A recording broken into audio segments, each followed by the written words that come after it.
सीधे मैं चलूंगा मिश्रा जी के पास। मिश्रा जी मुझे बताइए, आपके हिसाब से एज ए फोरेंसिक एक्सपर्ट, आप सुन रहे 2 दिन से हम क्या दिखा रहे हैं, आपके मन में एज एन एक्सपर्ट क्या सवाल खड़े होते हैं? क्या कहता है पोस्टमार्टम का प्रोटोकॉल, ये भी बताइए एक जवान लड़की की मौत के मामले में।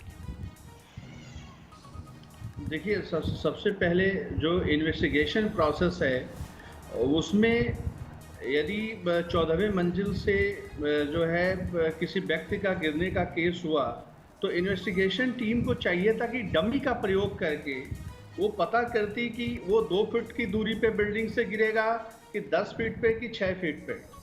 और जो न्यूटन्स का जो सेकंड लॉ है वो है force equal to mass into acceleration. तो कहीं ना कहीं यदि फोर्स अप्लाई हुआ है तो ही जो है जो डिस्टेंस है, डिस्पर्शन है वो अधिक है, जो आम डिस्टेंस से अधिक है। प्लस बालकनी का क्या पोजीशन था, बालकनी से क्या चांसेस था गिरने का, और ये सब चीज़ें जो है उसमें निहित हैं। जहाँ तक हम बात करते हैं प्रोटोकॉल फॉरेंसिक ऑटोप्सी का, पोस्टमार्टम एग्जामिनेशन का, तो एक फीमेल के केस में, एक लेडी के केस में हम यदि फॉल फ्रॉम हाइट को लेके चल रहे हैं, उस एंगल को देखते हैं, तो हम एक्सटर्नल एग्जामिनेशन करके हम डिफरेंट इंजरीज को, चेंजेस को देखते हैं।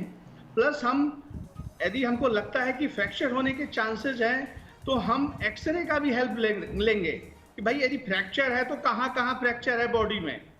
भाई हम यदि सीरियसली यदि केसेस को लेते हैं तो हम एक्सरे भी करेंगे। फिर हम इंटरनल एग्जामिनेशन करते हैं। हम इस चीज़ को रूल आउट नहीं कर सकते हैं कि लेडी है तो सेक्सुअल असॉल्ट नहीं हो पाएगा क्योंकि वो अपने प्रियांसे या फ्रेंड के साथ थी।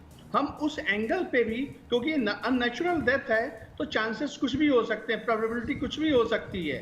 तो हमें वहाँ पे ये भी देखना चाहिए था कि जो हम वजाइनल स्वैब लिए या हमें नेल क्लिपिंग, क्योंकि यदि यहाँ पे अटेम्प्ट हुआ है, स्ट्रगल हुआ है, तो चांसेज है कि नेल में जो है टिश्यूज चले गए हों या हेयर मिले हों। तो उस चीज़ों को भी कलेक्ट करके जो सस्पेक्टेड पर्सन थे या जो फ्रेंड्स थे उसके साथ भी हम कोशिश करते कि कोरिलेट करते कि कहीं कुछ और प्रोबेबिलिटी तो नजर नहीं आ रही है। ठीक है, आपने पूरे प्रोटोकॉल की बात